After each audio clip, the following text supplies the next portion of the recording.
I'm going to be very clear about something, even if it makes people uncomfortable. When a man looks at a woman, his perception does not start with morality or polite discourse. It starts with the body. And yes, that includes her chest. Not because of perversion, not because of immaturity, but because the male brain is biologically wired to react to very specific signals. Pretending this doesn't exist is lying to yourself. Women know this very well. What they test is not whether you look. What they test is whether you are comfortable with what you feel without justifying yourself, without apologizing, without submitting. And this is exactly where many men betray themselves. Because the moment you disconnect from your own instincts, the moment you try to sanitize desire, the moment you replace presence with politeness, you lose something essential, not respect, attraction. Here is the uncomfortable truth.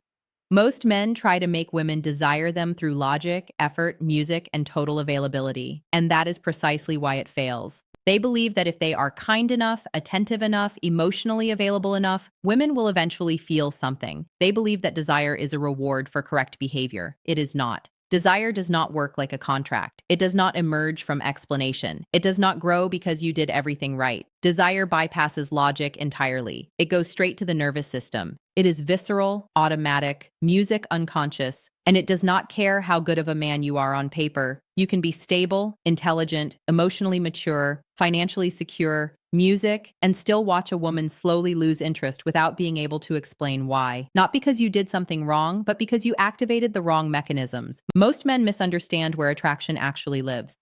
They assume attraction is a decision, music, a judgment, a rational evaluation, but attraction happens before judgment, before thought, before language. By the time a woman explains why she feels something or why she doesn't, her body has already decided. And this is where men get trapped. They keep trying to speak to the thinking mind while attraction is being governed somewhere else entirely. Here is a crucial distinction. Respect and desire are not the same thing. You can earn respect through consistency, reliability, and moral alignment. But desire does not respond to those variables in the early stages. Desire responds to tension, to polarity, to contrast.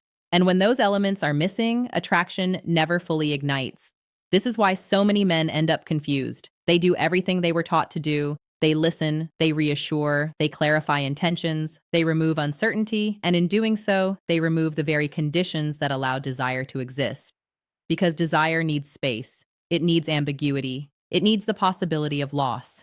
When everything is known, secure, predictable, and explained, the nervous system relaxes, and relaxed systems do not crave. Let's talk about availability. Availability is often confused with generosity, but psychologically, availability signals something else.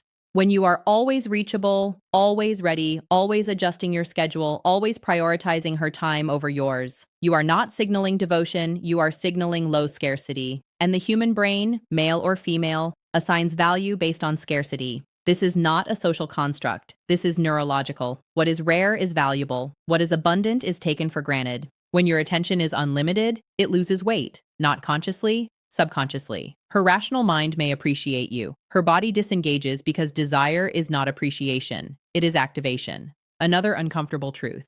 Predictability is comforting, but comfort is not arousing, at least not at the beginning. Early attraction feeds on stimulation, not safety.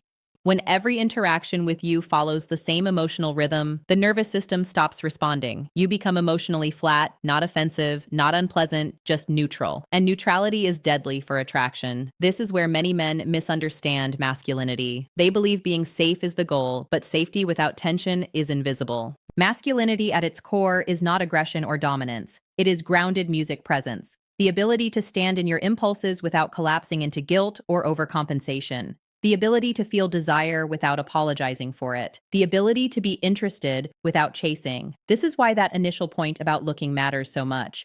When a man notices a woman's body and immediately suppresses himself or floods the interaction with politeness to compensate, he signals internal conflict. Women sense this instantly, not consciously, but somatically. They don't think he looked. They feel he is not at ease with himself. And lack of self-ease is deeply unattractive. Let's move deeper. Attachment dynamics play a major role here. When a man pursues anxiously, seeking reassurance, music, over-explaining intentions, trying to remove all uncertainty, he often activates avoidance in the other person, even in women who are not naturally avoidant, because desire requires freedom. It requires the ability to move towards something, not be crowded by it. When there is no space, desire suffocates. This is also why neediness is so destructive. Neediness is not about wanting connection. It is about requiring validation. And the moment a woman feels that her presence is necessary for your emotional stability, something shuts down. Not because she is cruel, but because biologically need signals weakness. A man who needs to be chosen cannot be desired. Desire flows towards strength, not dependence. Music. Another mechanism most men underestimate is social validation. Music.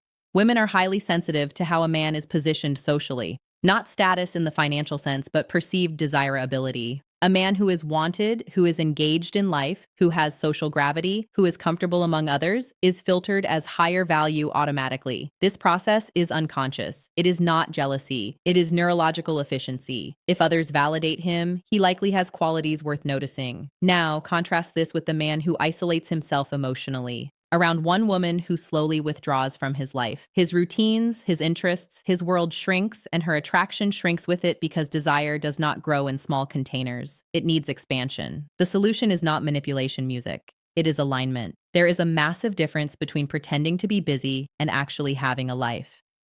Between delaying replies artificially and responding when you genuinely have time. Between acting indifferent and being internally centered. Women detect the difference instantly. Authenticity matters, not moral authenticity, energetic authenticity. Here is what genuine masculine alignment looks like in practice. You do not abandon your plans to accommodate last-minute changes, not to punish music, but because your time matters. You do not overwork because your attention is not surplus. You express interest clearly. Music without begging. I'd like to see you again. Not tell me when you're free. I'll adjust. You are comfortable with pauses. Silence does not threaten you. You lead interactions rather than interviewing. You can tease lightly without fear. You can disagree without tension. Sometimes you end conversations first, not as a tactic, but because you have somewhere to go. Each of these behaviors communicates the same thing.